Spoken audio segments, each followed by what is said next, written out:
Sudah. Oke, baik. Selamat pagi, Mas Tio. Terima kasih Ya.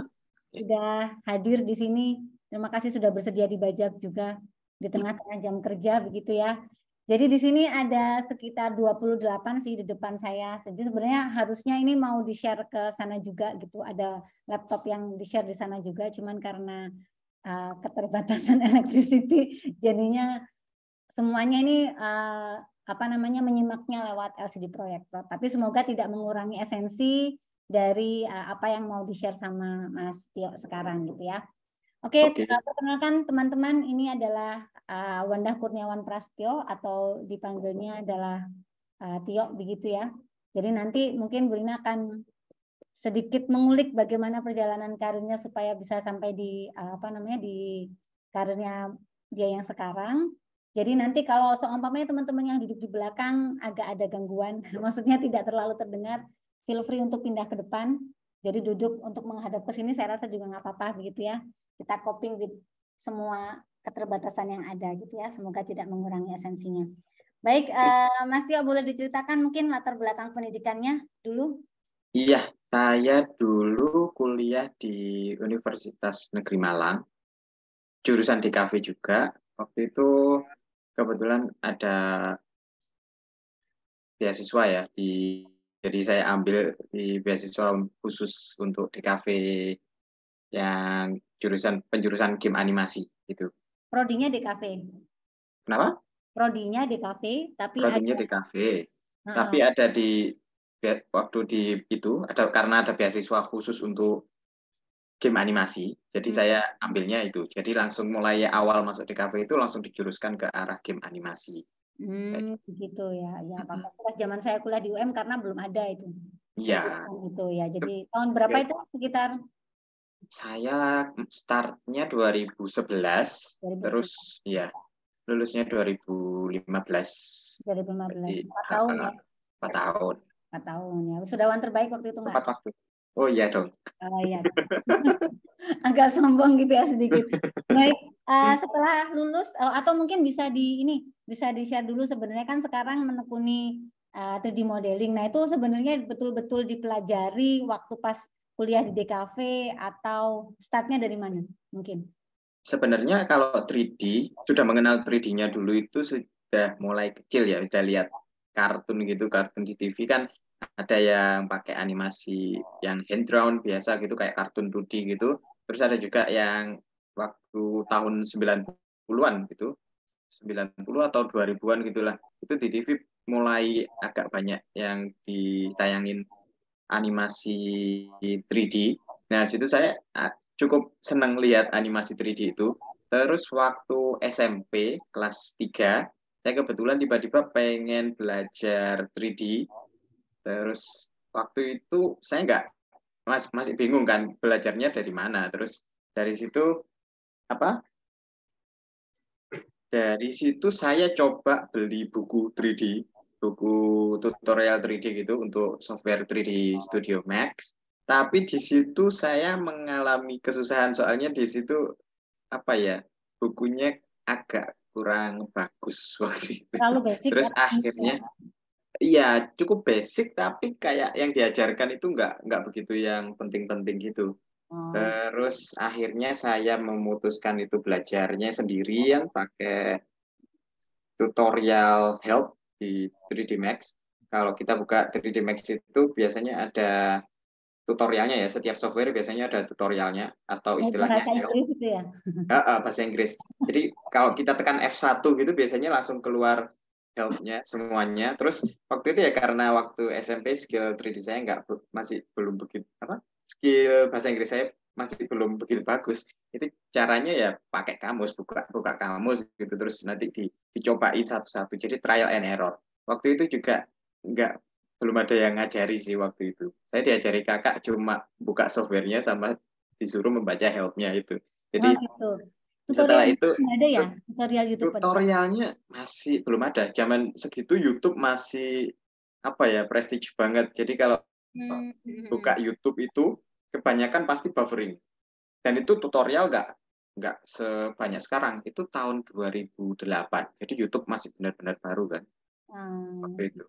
Tutorial online itu masih biasanya berupa apa ya, artikel gitu di website, dan itu pun nggak bisa menjelaskan yang basic-basic banget. Jadi endingnya basicnya belajarnya lewat help itu sih. Oh gitu. Gitu. Berarti lewat help itulah yang menjadi tutor ya. Jadi Jadi sama nyoba-nyoba sendiri itu. Kalau ah, sekarang kan lebih mudah ya. Sekarang biasanya kalau butuh tutorial apa aja langsung lihat langsung search di YouTube gitu, langsung ketemu apa yang kita pengenin gitu. Kalau oke. misalkan pengen diskusi tanya-tanya juga tinggal baca komennya atau komen gitu, biasanya langsung banyak yang bantu. Komunitas waktu itu ada nggak? Komunitas ada, tapi waktu waktu pertama-tama belajar itu masih begitu itu apa ya? Masih kerasa masih susah, agak susah. Terus untuk beberapa tahun ke depannya, itu waktu saya agak SMA itu udah ada komunitas baru. Jadi untuk CG artis sih. Jadi untuk computer generated artist itu ada forum untuk 2D, forum untuk 3D. Terus di situ Indonesia baru atau ketemu forumnya online. mau online ya? Maksudnya yang internasional gitu ya? Nasional kalau yang ini. Dulu Nasional. itu di Indonesia ada yang namanya Indo CG, Hmm. Indo CG gitu. Itu Hmm. dulu waktu itu pertama forum pertama untuk artis-artis digital gitu. Hmm. Terus waktu itu sempat mati forumnya, terus pindah ke forum lain namanya Kutu CG, Kutu CG. Hmm. Itu di situ saya kenal banyak orang. Jadi di situ kita sama-sama belajar gitu. Jadi di Hmm. sana ada kayak lomba kompetisi gitu. Misalkan hari ini apa, bulan ini temanya apa gitu. Misalkan kalau apa Februari gitu, mungkin pas itu dulu saya ingat pertama temanya Valentine gitu. Terus bikin karya apa gitu, karakter apa, bawa bunga apa gitu. Hmm. Itu fun banget. Jadi di situ komunitasnya benar-benar support sih orang-orang. Saling encourage gitu ya? Jadi kayak kita pertama kan ya nggak bisa apa-apa 3D, cuma bisa bikin kayak pesawat, kayak apa, jadi objek-objek yang sederhana. Terus di situ kita mulai belajar lebih banyak lagi. Terus saya kenal software ZBrush itu yang buat buat kerja saya sampai sekarang itu juga dulu dari forum itu. Tahun berapa kenal ZBrush itu? 2010? ZBrush itu mungkin sekitar 2010-an ya, 2010. 2010. Oke, oke. Setelah berkenalan dengan, ternyata kan kenalan sama 3D itu kan udah dimulai sejak SMP ya, SMA terus habis itu kuliah, ya nggak jauh beda lah. Meskipun di kuliah Ya, diasah lagi nggak sih, maksudnya skill itu? kalau di kuliah dulu di jurusan saya kebetulan ada juga apa, kayak ada, karena kita fokus di game animasi ya, jadi ada pelajaran itu apa yang lebih fokus ke karakter desain gitu ada. Terus apa, untuk permodelan 3D lebih sederhana sih, ada yang bikin statue pakai clay gitu, Mm-mm. bikin mainan pakai clay. Terus Kayak merchandise, mata ada, kuliah merchandising gitu ya, visual merchandise gitu ya. Jadi kalau itu enggak betul-betul sih, kayak kuliah. kayak membuat karakter gitu, tapi enggak untuk merchandising, cuma Oh, untuk statue aja sih. oh iya iya Terus iya. kalau untuk 3D-nya sendiri itu dulu sempat diajari tapi nggak begitu banyak ya. Mm-mm. Di UM itu, di Universitas Negeri Malang itu baru ada 3D, dan dosennya mengajar ZBrush itu pas saya lulus nanti adik tingkatnya itu udah banyak yang diajari ZBrush kayak Kalau proyek studinya apa waktu itu, Mas Tio? proyek. Proyek studi, maksudnya proyek studi itu kayak tugas paling akhirnya waktu itu disuruh Tugas bikin apa? paling akhir kan saya skripsi, Ah, terus waktu itu saya ngerjakan game. oh iya, maksudnya skripsinya Uh, kan pasti ngerjain Skripsinya proyek. iya, proyek Proyeknya game waktu bikin itu. game. Iya. Oh ya, oke. Nah, lalu setelah lulus kerja di mana? Atau langsung mengerjakan proyek apa? Mungkin bisa cerita. Kalau waktu lulus itu saya 2015 ya, itu niatnya sebenarnya 1 tahun nge-freelance. Hmm. Terus waktu itu sempat freelance sama perusahaan-perusahaan ada yang di Jakarta, ada yang di mana-mana, masih lokal sih ya, masih di Indonesia gitu. Terus kebetulan waktu itu saya ikut lomba kompetisi 3D printing. Itu Mm-mm. lombanya di Singapura. Mm-mm. Terus alhamdulillah dapat best design, terus saya diundang ke Singapura. Terus waktu itu juga kebetulan ada klien orang yang lihat di video YouTube saya. Saya kebetulan bikin waktu kuliah itu rajin bikin video time lapse. Jadi video proses pembuatan 3D gitu di YouTube. Sekarang masih Terus ada? sekarang masih ada, bisa dicek langsung di search di YouTube Tioxic 3D gitu. Itu bisa. Terus dari lihat video YouTube saya itu orangnya kliennya tertarik. Jadi kita kalau ngomongin di dunia ini ya, jadi digital artist gitu, itu klien nggak bisa ditebak datangnya dari mana, dari mana, dari mana. Kalau di saya itu kemungkinan kebanyakan pasti ya dari Facebook, YouTube, ArtStation dan sebagainya. Jadi kita post aja kalau misalkan punya karya, kita langsung post aja di mana-mana di mana-mana itu. Terus waktu itu saya langsung dapat ditawari job gitu kan. Terus kebetulan pas di Singapura itu langsung ketemuan sama kliennya itu, langsung diskusi. Terus kebetulan dia langsung oke, terus saya jadi kerja freelance sama dia untuk beberapa tahun, cukup lama. Terus setelah itu 1 tahun lagi 2016 saya tiba-tiba pengen kerja di luar negeri di Malaysia khususnya. Saya nyari yang agak deket-deket dulu ya. Terus waktu itu ada offer juga dari perusahaan Malaysia. Itu ada dua perusahaan yang nge-offer saya job yang sama 3D model 3D model 3D artist itu dalam waktu yang sama, dalam 1 hari itu ada dua, tiba-tiba ada langsung dua yang nawarin pekerjaan. Terus saya sempat interview, diskusikan gaji gitu, terus bagaimana hidup di Malaysia gitu kan.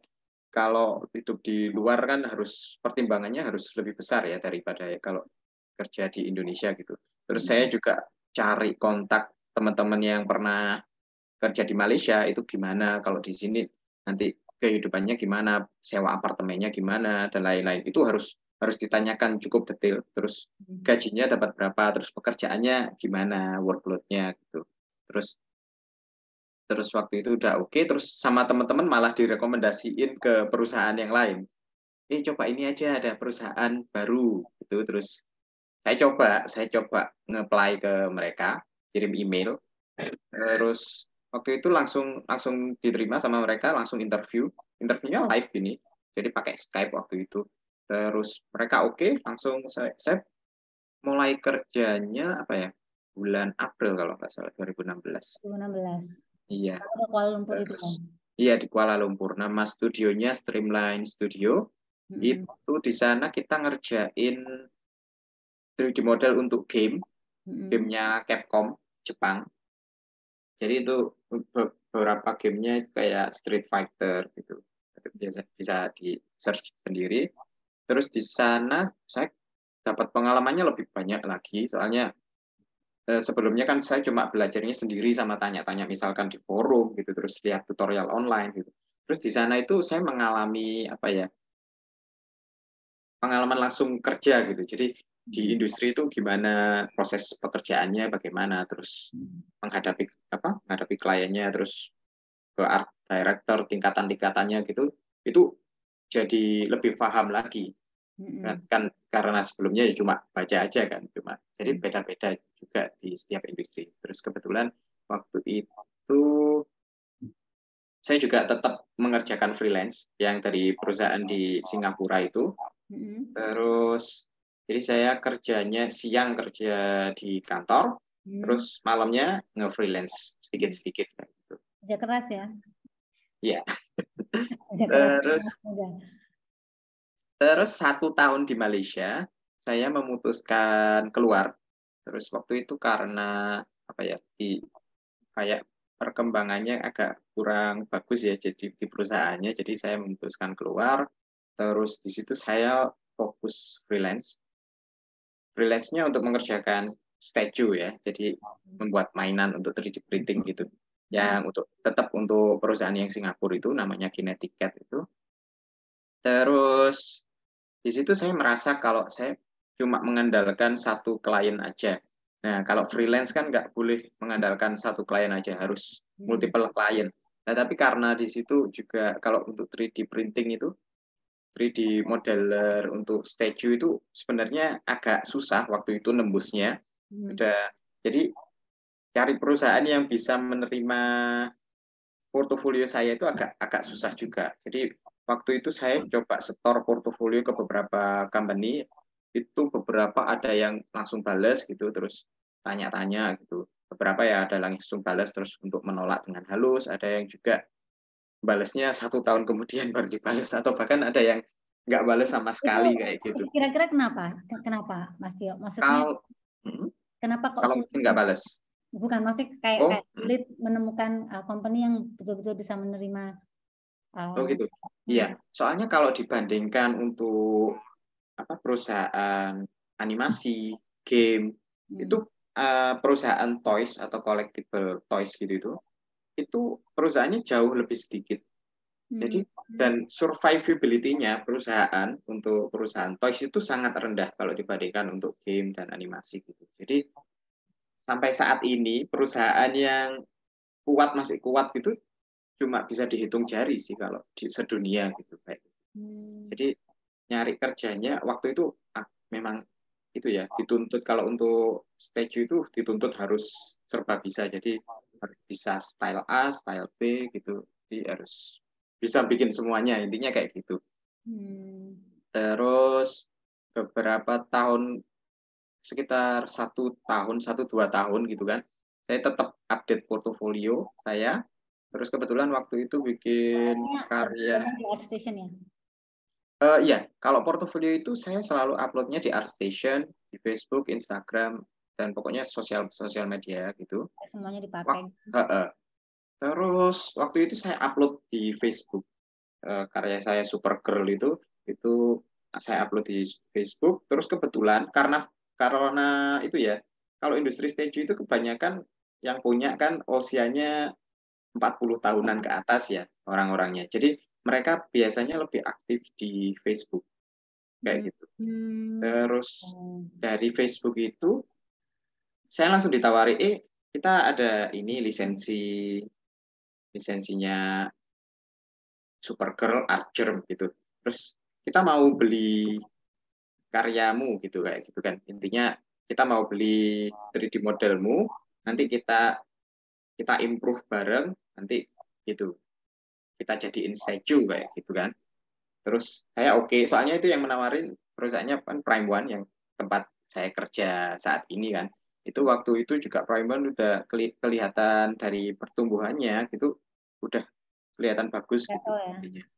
Jadi setiap mereka posting gitu kelihatannya pertumbuhannya bagus. Jadi saya okein, saya jual waktu itu, terus saya ditawarin lagi. Terus ditawarin ngerjain beberapa statue, terus akhirnya saya di hire untuk sebagai remote lead artist kayak gitu. Sampai Jadi sekarang.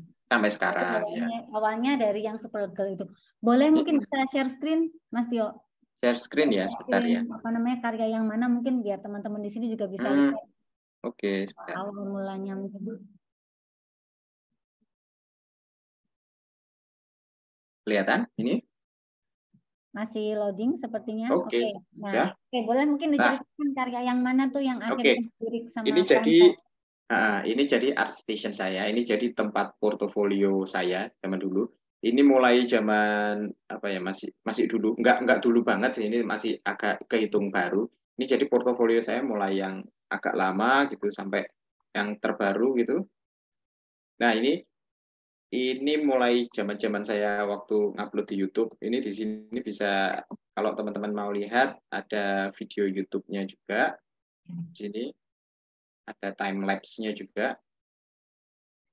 Jadi ini bikin salah satu karakter fan art gitu. Terus nanti kalau dicek di bawahnya gini, itu ada videonya untuk proses pembuatannya kayak gitu. Ups, keras. Terus yang dapat job pertama itu ini, dari sini itu saya dapat klien yang di Singapura itu mengerjakan ini. Kelihatan nggak mouse-nya ya? Kelihatan. Oke. Jadi dari yang monster ini saya dapat pekerjaan ini. Bentar, masih loading. Oke, ini dari yang ini. Dari sini. Terus dapat job yang ini. Nah, terus itu nyambungnya nanti urut jadi dari sini terus nyari klien-klien lainnya gitu. Nah, terus endingnya saya yang sampai dapat job sekarang itu dari sini. Oh, yang Worker ini. yang ini. Yang rambutnya blond sini. Yang ini. Nah, ini saya upload di Facebook kan dulu. Masih nggak sebagus ini sih, cuma 3D render biasa gitu. Terus waktu itu yang orangnya bos saya itu langsung tertarik, langsung oh ini kita beli, terus ya terus lanjut itu ngerjakan banyak. Jadi terus saya juga ngerjakan Batman, game-game dan lain-lain gitu sampai sekarang. Apa ini namanya Wonder Woman? Ya bukan sih? Ini ya Wonder Woman. Ini ada yang Gal Gadot bener. Oke. Oke, Nah, karena terus saya bukan ini ya, bukan bukan pengikut, bukan yang mengikuti perkembangan ini, jadinya oh ya ya oke. ya jadi ya gitu sampai sekarang ngerjakannya kebanyakan itu sih dari lisensi Jepang gitu, jadi game-game Jepang gitu, anime, terus sama juga DC juga saya ngerjakan Batman-nya di kantor banyak banget. Di Iya ya. kantor saya spesialis Batman, jadinya kalau ngerjakan Batman-nya banyak sekali kayak gini. Oh, jadi ini tim ya sebenarnya ya? Maksudnya Sebenarnya tim, tim. Maksudnya jadi cara kerjanya kayak gimana? Boleh diceritain Mas Tio mungkin? kalau cara kerjanya ya di kantor itu jadi gini, saya pertama membuat 3D modelnya gitu, atau biasanya gini, atau ada orang lain yang ngerjakan 3D model terus nanti dikirim ke saya untuk diperbaiki, diimprove kayak gitulah ya. Terus habis 3D-nya udah jadi, ini masih file berupa 3D ya. Terus nanti dikirimkan ke yang bagian cutting. Sebentar, saya kayaknya ada itu sih. Ada yang prosesnya gitu. Bentar.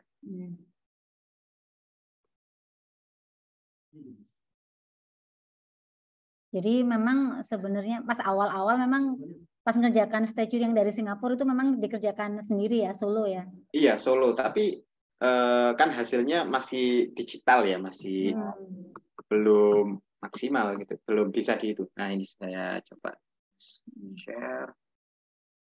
Ini masih nge-share yang Iya, gambar dokumen tadi. Oke, ini ya. ini sudah kelihatan. Iya, iya, iya, iya. Oke. Ini jadi kalau 3D model itu nanti biasanya hasilnya kayak gini. Jadi karakternya itu sudah ada posenya. Kelihatan apa enggak? Ya, kelihatan, kelihatan. Oke. Sudah ada posenya. Jadi karakternya sudah ada posenya, ada base-nya. Ini base yang di bawah ini. Itu base-nya itu biasanya ada ceritanya, jadi kayak apa-apa gitu. Kalau yang di kantor saya kayak gitu. Terus habis dari sini itu nanti karakternya dipotong-potong kayak gitu. Dipotong kecil-kecil. Jadi misalkan kepala sendiri, rambutnya sendiri, badannya sendiri, dan lain-lain kayak gini. Setelah dipotong ini, nanti dia bakal dikirim ke 3D printing. Timnya 3D printing ada sendiri di Jepang sana. Terus nanti di print pakai materialnya resin ya. Terus itu detailnya bagus banget kalau misalkan di sini ada kain gini ya. Kalau dilihat hasil printnya itu kainnya nanti ada teksturnya gitu. Jadi sudah di softwarenya ini, di ZBrush-nya ini. Ada, teksturnya juga ada. Iya, jadi mulai di ZBrush ini kita sudah menambahkan tekstur ya, tekstur kain gitu, atau kalau kulit ya ada tekstur kulit. Terus nanti di printing itu teksturnya juga kelihatan kayak gitu. Terus setelah di printing itu nanti biasanya langsung kayak di precast ya. Jadi kayak dibuat cetakan dari silikon. Jadi misalkan part kepala gini, nanti dibuat cetakannya dari silikon, itu nanti hasilnya kan itu nanti dapat hasil cetakan gitu ya. Nanti diisi pakai material yang lainnya. Jadi itu material yang bisa dicat nanti hasilnya dicat, habis itu difoto-foto. Jadi kalau pengen lihat prosesnya sebenarnya nggak begitu detail ya kalau di internet itu. Tapi memang sebenarnya maksudnya dari proses dia build 3D modelingnya ini masih lama prosesnya sampai bisa prosesnya iya masih lama.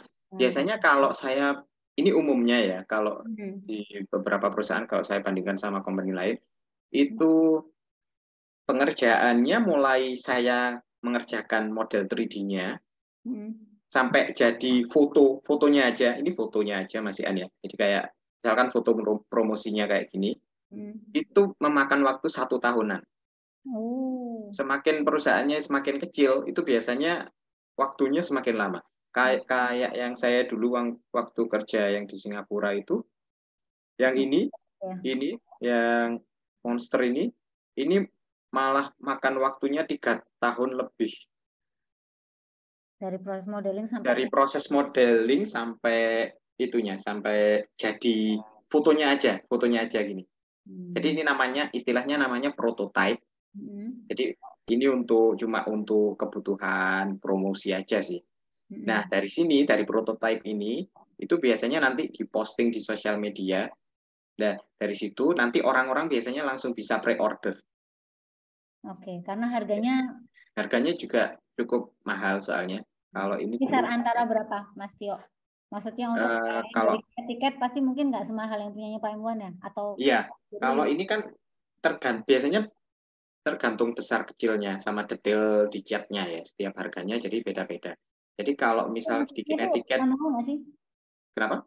Kalau ngecatnya itu prosesnya, maksudnya ketika sudah jadi dicetak tadi, itu kan proses ngecatnya sendiri kan juga pasti butuh waktu lama. Tapi itu sebenarnya manual atau? Proses catnya manual, jadi semua hand painted. Ini masih proses awal ya, ini masih prototype. Kita coba ngomongin prototype dulu. Kalau ini biasanya, kalau nggak salah ini harganya kalau total itu $2.000 ya. Jadi kalau ini terus anggap aja 25 jutaan. Ini tuh yang ini. Ini hasilnya nggak begitu tinggi sih, mungkin berapa 60 cm mungkin dari sini. 60 cm. Kalau yang ya sama sih, kalau misalkan yang Prime One gitu, produknya Prime One itu ini sekitar ya 20 jutaan ke atas biasanya kayak gitu. Kalau yang atas itu yang kemarin saya lihat yang ada di rumah itu yang terakhir, yang ini ya? Yang terakhir yang ini ya. Nah, yang ini boleh di zoom mungkin. Ini kan besar sekali ukurannya ya. Ini besar.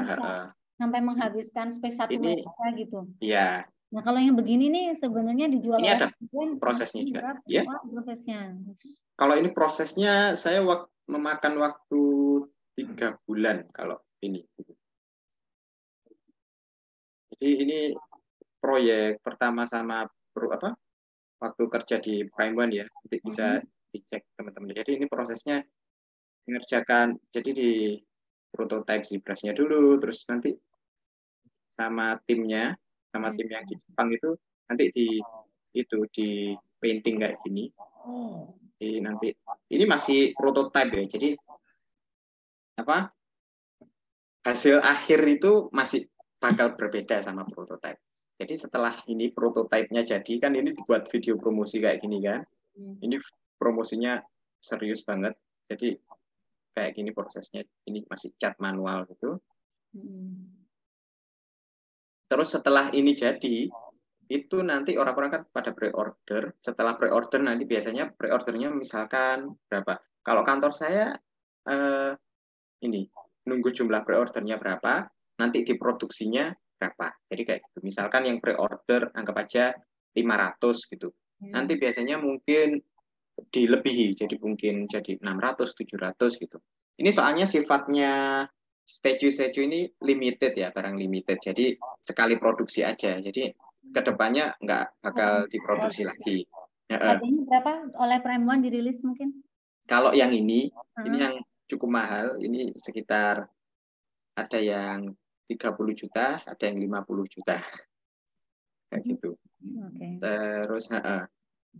Terus ya, tapi rata-rata kalau yang di sini mungkin harganya sekitar 20-an sampai 20-an juta, 30 juta. Kebetulan ini yang lisensinya soalnya yang mahal, jadi harganya cukup mahal banget. Mahal gitu ya.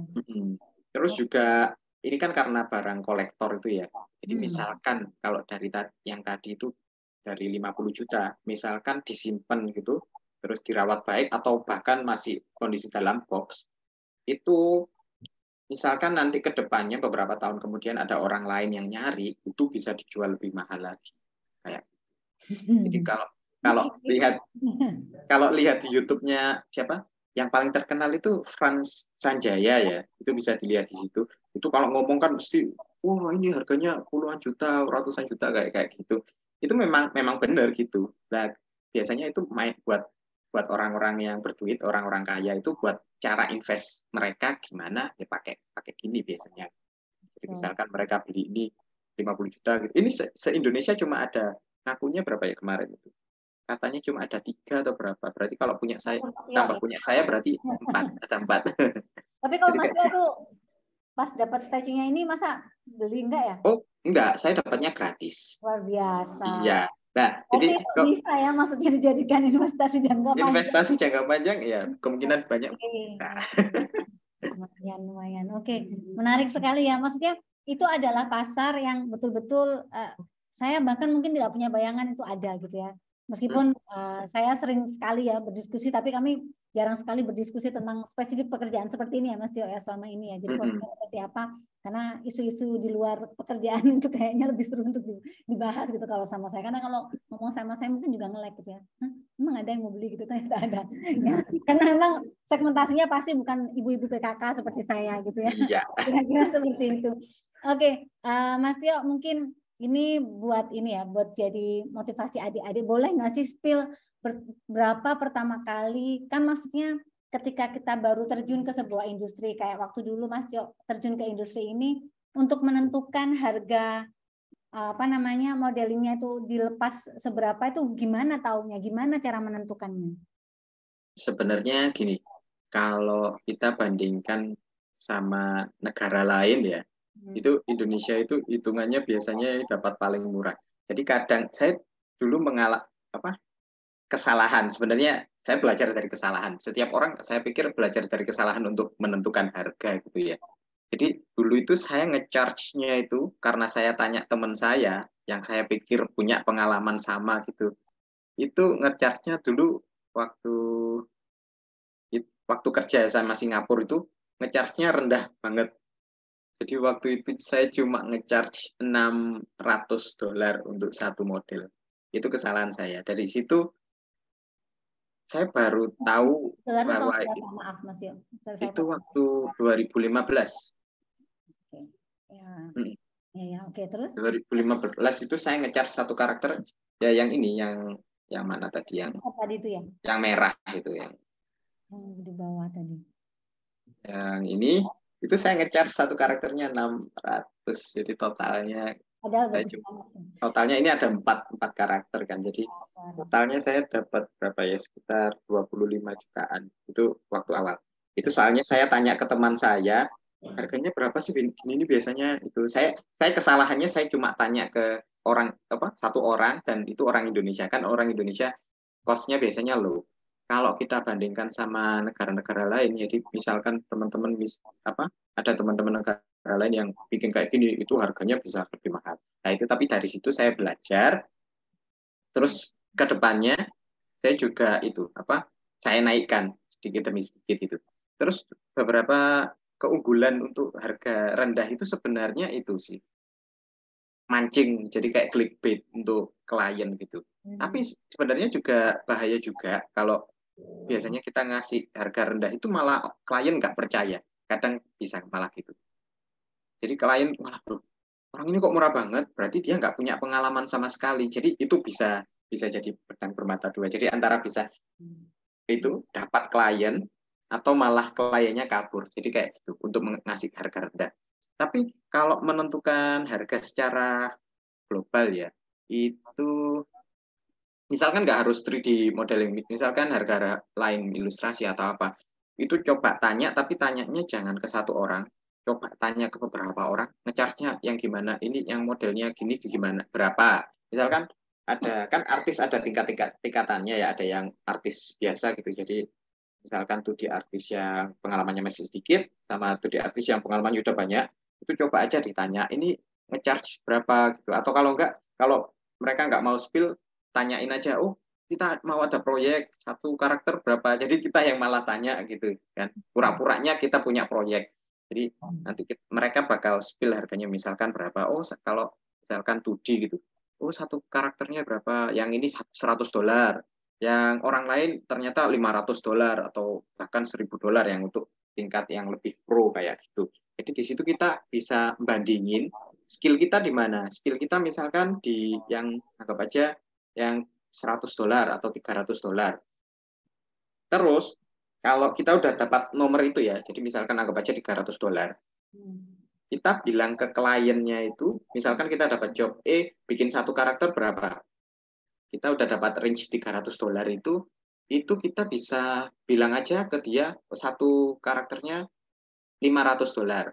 Dinaikkan. Jadi biasanya gitu. Ini dari pengalaman saya nyobanya gini, kan saya baca-baca juga cara freelance menentukan harga gitu gimana. Ada yang pakai range harga, jadi harganya 200 sampai $500 kayak gitu. Tapi pasti nanti klien itu ngambil yang terendah. Intinya gitu. Jadi saya sekarang udah nggak pakai rangean harga kayak gitu. Jadi misalkan ada karakter kayak gini, berapa harganya? Jadi misalkan saya anggap aja $1.000 gitu. Itu kalau misalkan nanti kliennya bilangnya, oh terlalu mahal untuk kita, apa bisa kurang? Kalau klien itu merasa mahal, nanti pasti akan dikurangi. Nah, jadi misalkan, oh ya wes 800 saja untuk kamu. Tapi nanti kita lihat kinerjanya gimana, apa klien itu enak untuk buat kerja apa enggak. Kalau misalkan klien itu enak buat kerja, ya nanti ke depannya kita bisa tetap continue, tapi harganya kita mahalin lagi, kita naikin kayak gitu. Kalau kliennya nggak worth, misalkan kliennya rewel banget gitu, pakai harga yang sudah kita turunin tadi, itu mending cari klien yang lain. Jadi kayak gitu. Terus itu tadi itu ya. Jadi misalkan harga kita 300, kita bilangnya yang lebih atas lagi. Itu jadi itu kadang juga itu nyari klien yang niat juga sih. Biasanya ada yang klien yang kita bilang 500 gitu langsung hilang atau apa gitu. Itu berarti klien yang masa depannya kurang baik kalau kita kerja sama dia. Jadi kayak gitu. Kalau misalkan kita bilang 500, oke. Kalau mereka oke, berarti itu udah tanda-tanda mereka enak buat kerja. Hitungannya gitu. Soalnya kita naikkan harga dari yang tadi itu kan, dari range kita yang 300 ke 500. Kalau misalkan kita udah naikkan harganya 500 itu, tapi beberapa klien udah menghilang gitu. Misalkan beberapa klien menganggap itu kemahalan gitu, itu kita bisa turunkan lagi, misalkan jadi 400 atau 300. Jadi memang coba-coba sih, trial and error juga. Soalnya apa ya, ya memang gitu. Kita nggak tahu duitnya klien yang mau klien pakai itu gimana. Soalnya jarang-jarang kan kita ini juga ada cara juga yang lain. Ada beberapa klien yang mau nge-spill budget mereka berapa. Jadi misalkan kita kita dapat proyek ini harganya segini, itu klien yang malah lebih transparan kayak gitu. Misalkan kita budgetnya $4.000 atau berapa ribu dolar kayak gitu, terus oke, kita mau ambil apa enggak itu terserah. Gitu. Oke. Jadi begitu ya teman-teman ya. Mungkin bisa jadi insight juga buat kita karena selama ini tuh banyak yang nanya gitu ke Bu Nina gitu, Bu, kalau seumpamanya kliennya ngasih taunya begini, saya cuma punya budget sekian gitu, bisa nggak kalau seumpamanya bikin ilustrasi sampai ke layout teksnya gitu, seumpamanya kayak gitu, itu malah sebenarnya lebih enak ya daripada kalau seumpamanya kalau untuk orang-orang yang terima project awal-awal gitu. Terus juga saya mandang project itu sebenarnya kadang kalau masih awal-awal ya merintis jadi freelance itu saya mandang projectnya sebenarnya nggak terlalu ke uangnya. Kadang malah project, kalau kelihatan project itu bagus, itu saya bagusin. Jadi saya nggak mandang uangnya berapa, tapi itu tetap saya bagusin. Nanti soalnya misalkan hasilnya bagus, itu bisa jadi portofolio kita. Jadi dari portofolio itu nanti kita dapat pengalaman, ya kayak tadi yang di Singapura itu ngecharge-nya karena memang terlalu sedikit. Tapi dari situ itu jadi batu lompatan ke perusahaan-perusahaan yang lain. Jadi kayak Oke, baik. Mungkin boleh di stop share dulu, Mas Tio. Saya memberikan kesempatan mungkin ke teman-teman di sini ada yang mau bertanya, mungkin suaranya kalau dilantangkan mungkin kayaknya masih bisa deh masuk. Ada yang mau ditanyakan mungkin? Kalau nggak ada? nanti Bu Lina akan melanjutkan. Tapi mungkin kalau ada yang mau ditanyakan gitu, nanti silahkan ya, langsung angkat tangan aja, terus nanti disampaikan gitu. Ya, ini masih belum ya. Oke, nah kalau sekarang Mas Tio sudah di Prime One, berarti sudah berapa tahun ya kira-kira ya? Sekitar. Kalau kan dulu masih freelance ya, freelance-nya mungkin sekitar 2000. Mulai freelance di Prime One-nya kan juga udah lama ya? Iya, 2018. 2018. Kalau official jadi itunya, jadi apa? Lead artisnya itu 2019. 2019. Jadi 4 sampai 5 tahunan. Oke. Dan rencananya memang akankah melompat gitu ke tempat yang lain ataukah masih nyaman? Kalau iya, jadi permasalahannya kalau di industri toys, collectible toys itu karena tadi yang kliennya hitungannya cuma yang survivability-nya tinggi itu cuma sedikit sekali, jadi kurang dari 10. Jadi kemungkinan besar saya masih pengen lanjut dulu. Soalnya mau pindah ke lain juga beda. Apa ya? Kalau di perusahaan-perusahaan lain itu lisensinya lebih ke lisensi Amerika atau apa. Jadi kurang cocok sama passion saya. Jadi saya lebih pilih di Prime One ini. Oh gitu. Oke. Kalau jadi lead artist, kalau dulu kan kalau pas freelance dibayarnya by project ya. Sama Prime One. Terus habis itu sekarang sudah jadi official. Berapa boleh nggak di-spill berapa kali lipat harga project, atau mungkin kalau sekarang official gitu gajinya per bulan nggak sih? Atau tetap per project?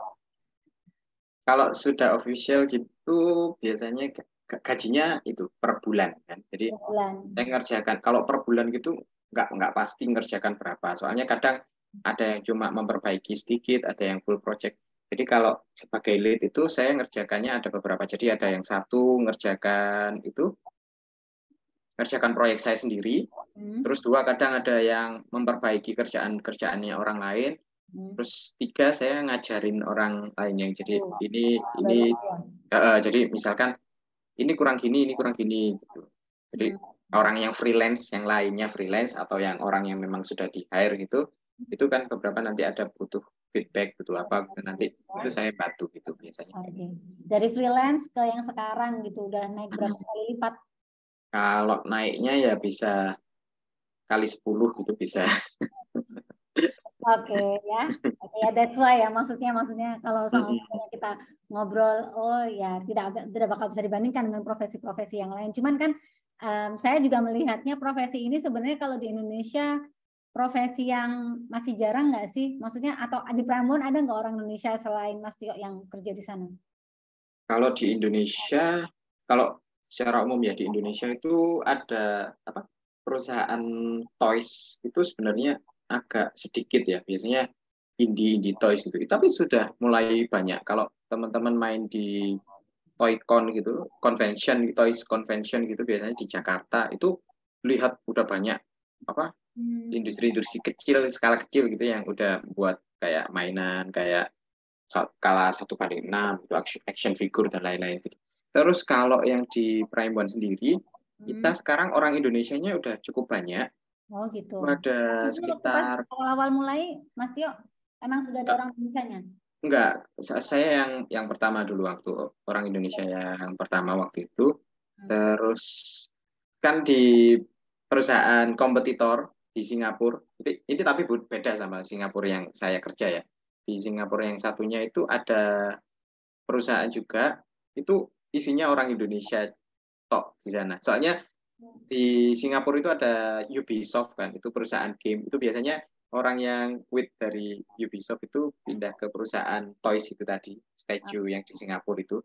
Itu orang Indonesianya ada banyak di sana. Terus sekarang pindah ke kantor saya semua. Jadi ada sekitar lebih dari 5 orang Indonesia yang terjadi di Prime One. Oke ya, jadi udah ini lumayan lah ya buka jalan gitu kemarin pas awal mulai di situ. Oke, nah sekarang mungkin Mas Tio apa sih mungkin punya harapan apa sih sama karirnya yang sekarang gitu? Mungkin ada nggak sih harapan atau mungkin proyeksi atau mungkin melebarkan sayap ke bisnis yang lain gitu? Atau ada harapan apa dalam hal karir gitu mungkin? Kalau kedepannya niat saya itu sih mau lebih banyak sharing aja sih ya. Jadi nanti rencananya kedepannya akan lebih konsisten bikin tutorial gitu mungkin saya Cara juga bikin tutorial itu ya, yang sama apa? Kemarin waktu cerita sebenarnya saya juga tahun lalu sempat bikin tutorial kan, namanya di Colosso. Itu sebentar saya screen share-nya. boleh. Jadi itu sistemnya kayak kerjasama gitu bukan sih? Iya, jadi Oke. ini web page-nya udah saya load. Colosso. Ini perusahaan Colosso. Ini perusahaan di Korea Selatan. Terus waktu itu saya ditawarin bikin tutorial untuk karakter anime kan. Jadi untuk action figure anime gitu. Oke. Nah ini itu. Itu. Halo? Aduh, melek. Mulai press. Nah ya, oke. Jadi ini perusahaan Koreanya ini memang penyedia ini ya, penyedia Ini bahasa Inggris. Oke. Ini agak nge-lag nggak sih, Mas Tio? Oh ya kayaknya. Atau internet saya ataukah internetnya Mas Tio, entah. Halo? Ya, oke, sebentar. Lebih mengajari gitu. Oh ya, sorry Mas Tio, tadi kayak agak nge-lag gitu. Jadi sempat nge-freeze. Jadi tadi waktu pas tanya, sebenarnya Colosso ini perusahaan apa gitu, tadi belum kejawab karena nge-freeze. Ya, Colosso itu jadi perusahaan khusus tutorial sih ya. Jadi di Colosso itu tutorial, ada digital konten gitu. Jadi konten-konten digital, jadi animasi ada, terus 2D, ilustrasi ada. Yang terbaru bahkan ada baking class gitu. Baking iya. Oke. Jadi bikin kue kayak gitu.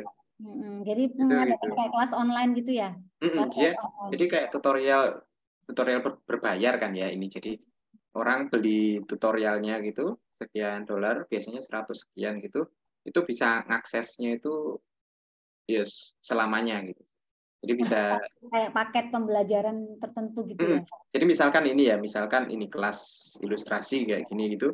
Terus nanti diklik itu nanti itu kan. Nanti ini ada video-videonya. Ini kurikulumnya semua ini di yang ini. Nah, Ini berarti Mas Tio bikin kurikulum gitu ya, Mas kalau iya. Ya, jadi mulai start sampai hasil akhirnya gitu itu penjelasannya ada. Ini kalau nggak salah saya bikin recordingnya 30 jam totalnya. Iya, maksudnya effort juga ya. Tapi maksudnya ketika di hire sama Colosso kayak gini, uangnya bagus nggak sih?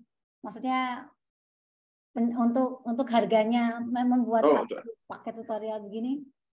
Kalau saya itu sih, kalau ini royalty base ya, jadi sharing income gitu. Tapi juga promising ya, maksudnya? Iya, cukup promising sih kalau ini. Sebenarnya saingannya Colosso juga banyak sih ya website yang. Saya juga lihat di Indonesia juga mulai banyak kelas-kelas kayak gini. Oh iya, di Indonesia juga banyak. Gitu. Jadi, tapi karena ini kayaknya juga promising, mau dilanjutkan didalami gitu ya? Ya, kemungkinan besar nanti ini juga dapat itu dimintain bikin tutorial lagi sih. Oh ya, nanti bisa itu. Sambil jalan. Berarti ini dikerjakannya in between ngerjain proyek-proyek di Prime One gitu. Iya, jadi malam-malam gitu recording bikin videonya gitu. Nggak tidur itu ya berarti. Kayaknya. Nggak tidur. Masih muda ya, jadi tidak tidur. Oke. Sekarang mungkin Mas Tio di Prime One apa maksudnya pencapaiannya tidak hanya dari segi portofolio tapi secara finansial berarti udah bisa dibilang udah merasa puas ya, maksudnya sesuai dengan apa yang diharapkan gitu kan? Iya, cukup itu. Soalnya juga dulu kan job yang kayak gini hitungannya masih sedikit, jadi nggak ada gambaran nanti kedepannya itu bagaimana gitu kan. Ternyata udah dilakuin, ternyata bisa mencukupi lah, intinya kayak gitu. Oke, jadi kalau saya bisa menyimpulkan sebenarnya karena sebenarnya mata kuliah ini mata kuliah desain periklanan ya. Jadi gitu. Jalannya Mas Tio untuk bisa berada di posisi ini tuh berdasarkan branding yang dibangun sejak sangat awal ya. Mulai tahun dimana mungkin 3D modeler mungkin tidak sebanyak sekarang, tapi itu Mas Tio start duluan gitu. Kira-kira kan seperti itu ya. Sebenarnya nggak start duluan sih, ya masih sudah ada yang lebih banyak lagi yang lebih senior dari itu. Tapi iya, jadi mulai perjuangannya juga ya cukup lama. Saya tahun ini berarti sekitar sudah belajar 15 tahun dan masih tetap belajar nambah-nambah ilmu gitu. Jadi Jadi sepenting itu itu ya keberadaan media itu. sosial, terus habis itu apa namanya website portofolio itu sepenting itu tuh dibangun mulai sejak awal gitu ya. Iya, jadi yang penting kalau kalau kita sebagai yang karakter artis 3D artis gitu, itu postingnya di ArtStation. Terus kalau misalkan kalau teman-teman iklan gitu mungkin ya di Instagram yang lebih banyak dapat audiensnya ya mungkin kayak. Oke, terima kasih Mas Tio atas insight-nya. Ada teman-teman mungkin yang mau menanyakan sesuatu? Oke, silakan Mas Gading. Suaranya semoga terdengar ya. Ini karena saya nggak punya laptop yang lain. Gitu. Silakan Mas Gading. Selamat pagi Mas Tio. Ya, selamat pagi. Ada pertanyaan, Mas Tio masuk di dalam dunia 3D dengan modeling dan sculpting dan lain-lain. Apakah Mas Tio masih sering mencoba medium yang kayak 2D, dan menurut Mas Tio bagaimana pentingnya belajar menggunakan berbagai medium digital, misalkan pakai 2D dan pakai 3D dan lain-lain? Gitu. Bisa ditangkap pertanyaannya, Mas Tio? Ya, bisa. Okay. Jadi kalau saya sebagai 3D karakter artis ya, kalau saya cenderung lebih suka fokus ke 3D aja. Jadi saya kurang tahu kalau ini bisa dibuat untuk bidang lain, tapi kalau diri saya sendiri, saya malah dulu pernah nyoba konsep karakter di 2D gitu, itu malah nggak bagus hasilnya. Jadi kalau 3D artis itu, kalau menurut saya mindsetnya itu udah disetting, udah 3D. Jadi kalau kita disuruh desain karakter sendiri, mulai desain 2D sampai jadi karakter 3D, itu kita sendiri, itu hasilnya nggak bakal maksimal. Jadi sehebat apapun 3D artisnya yang nama-namanya udah terkenal itu pasti ada konsep artisnya. Kalau mereka nyoba sendiri itu pasti hasilnya ya biasa-biasa aja. Ya bagus, tetap bagus, tapi sebenarnya bisa lebih bagus lagi kalau ada konsep artisnya. Jadi karena kita di industri itu kerja nggak bisa sendiri ya. Jadi kerjanya pasti ada bantuan dari tim konsep art, terus dari tim-tim lain kayak gitu. Jadi kalau saya itu lebih prefer fokus untuk belajar satu itu aja 3D saja, dan itu pun juga 3D-nya saya nggak belajar yang lebih teknikal kayak untuk animasi dan game gitu kan lebih teknikal ya, harus ada persyaratannya gini. Saya lebih ke arah yang collectible toys ini, jadi peraturannya lebih sederhana kalau daripada peraturan untuk animasi dan kayak. Jadi sebenarnya semakin spesifik skill kita tuh sebenarnya nggak apa-apa ya, maksudnya nggak apa-apa. Karena pada kenyataannya nanti ketika bekerja toh kita tetap dibantu dengan tim yang memiliki spesifikasi keahlian yang khusus. Iya. Tapi juga gitu kalau misalkan untuk itu ya, posisi itu, jadi kalau posisi di perusahaan itu kalau lebih bawah itu biasanya lebih spesifik. Jadi kalau saya gitu lebih 3D, lebih apa gitu kan. Nanti yang lebih atas lagi itu biasanya harus bisa ngehandle kayak bos saya gitu, itu harus menghandle saya yang cuma khusus 3D, 2D untuk konsep juga dia juga ngehandle. Jadi cuma lebih memberi arahan sih, enggak dia langsung yang bekerja. Jadi itu juga skill set juga sih, belajar banyak gitu juga sebenarnya skill set yang dibutuhkan. Tapi kalau untuk saya ya itu lebih fokus ke 3D-nya aja. Nanti sekalian kalau misalkan udah skillnya udah bagus, ya mungkin nanti akan coba sih belajar lain meskipun nggak saya fokusin gitu seperti saya fokus ke 3D. Gitu. Jadi itu preference saja ya, maksudnya kita nyamannya di mana yang bisa betul-betul bisa mendukung pekerjaan kita. Itu Mas Gading? Yeah. Oke, makasih. Ada lagi mungkin teman-teman yang lain? Oke, kalau tidak ada mungkin pertemuan kita dengan Mas Tio boleh kita akhiri supaya Mas Tio bisa langsung melanjutkan pekerjaannya, kan dari kemarin ada banyak ada banyak acara gitu sehingga banyak yang tertunda gitu. Terima kasih Mas Tio, sehat-sehat selalu, semoga ya sama-sama. Kita ketemu sama teman-teman secara langsung mungkin di event-event yang lainnya, nggak harus di kampus. Kira-kira seperti itu. Oke, terima kasih. Boleh beri tepuk tangan untuk Mas Tio, teman-teman. Saat ini ya Mas Tio, terima kasih. Iya, terima kasih. Warahmatullahi wabarakatuh. Waalaikumsalam.